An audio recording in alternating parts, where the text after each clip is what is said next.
Hola, ¿qué tal? En este video revisaremos el concepto denominado cambio de base, el cual es uno de los conceptos más importantes del álgebra lineal.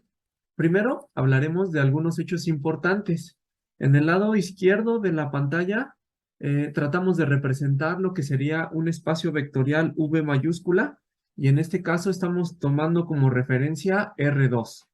Recordemos que R2 es entonces el conjunto de todos los vectores que tienen dos elementos, cuyos elementos son reales. Entonces, ahí estamos escribiendo algunos ejemplos de vectores que se encuentran en R2. Asimismo, sabemos que entonces en R2 hay un número infinito de vectores. Por otro lado, en el lado derecho de la pantalla, tenemos diferentes bases. Recordemos que la base más sencilla para R2 es la base que tenemos aquí, que es la base canónica, y que la estamos denotando como B1. Sin embargo, también sabemos que la base canónica no es la única base para R2 y que en realidad existen muchas bases para el espacio vectorial R2. Esas otras bases que no son canónicas, en este caso las estamos denotando como B2, B3 y son justamente las que tenemos en esta parte del lado derecho de la pantalla. Si no recuerdan cómo probar que ciertos vectores son una base de un espacio vectorial, pueden revisar los videos de base y dimensión. Ahora bien, es posible extraer un vector del espacio vectorial R2 y ese vector que vamos a extraer lo denotamos como X minúscula. De esta manera, establecemos que el vector X minúscula puede ser visto desde la base B1 y por eso dibujamos una flecha que va desde la base B1 hacia el vector X.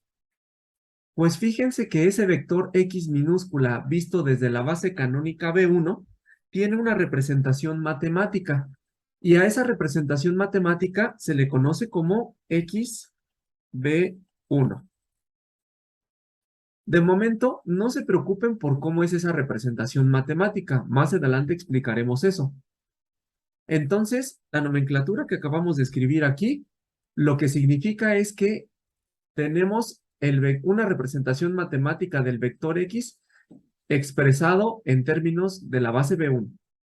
Observen que en esa misma idea podemos dibujar flechas desde cualquier otra base hacia el vector X y podemos ponerle nombre a esa acción de visualizar al vector desde cada una de las bases. Observen entonces que la segunda flecha entonces se llamaría XB2, la tercera flecha se llamaría XB3 y la última flecha se llamaría XBN. Con estas ideas, ahora vamos a definir el concepto de cambio de base. Para esto, solo usaremos la base canónica B1 y la base canónica B2. Por lo tanto, por el momento descartaremos las demás bases. Recordemos lo que tenemos. Sacamos un vector llamado X del espacio vectorial R2. Por un lado, tenemos entonces la representación matemática XB1, que lo que representa es cómo se ve el vector X desde la base B1, y vamos a suponer que nosotros conocemos esa representación matemática XB1.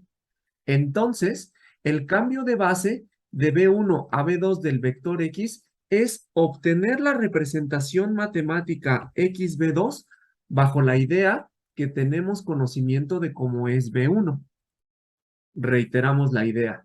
Si conocemos la representación del vector visto desde la base B1, el cambio de base es encontrar la representación XB2 que tenemos en esta parte de aquí, y al procedimiento de encontrar el vector visto desde la base B2 se le conoce como cambio de base del vector X de la base B1 a la base B2. Por supuesto, aún nos falta ver cómo es ese procedimiento. Repetimos la idea. Tenemos un vector que se puede ver entonces desde la base B1 y desde la base B2. Suponemos que tenemos conocimiento de cómo es XB1 y entonces el cambio de base es calcular cómo se ve el vector X desde la base B2. ¿Por qué se llama cambio de base? Bueno, pues porque si por un lado conocíamos cómo se ve desde XB1, ahora lo que vamos a encontrar es cómo se ve desde otra base. Es necesario mencionar que el cambio de base realizado en este video considera únicamente el cambio de base de una base canónica a una base no canónica, para tratar de simplificar la explicación. Sin embargo, el cambio de base puede realizarse entre dos bases que no son canónicas, pero para esto se requeriría un procedimiento diferente al que vamos a revisar en este video. Por lo tanto, el procedimiento para un cambio de base presentado en este video solamente es válido para un cambio de base de una base canónica a una base que no lo es. Ya que hemos comprendido el concepto de cambio de base, a continuación presentamos la fórmula que nos permite hacer el cálculo de XB2, que es justamente el cambio de base, de la base canónica a una base no canónica.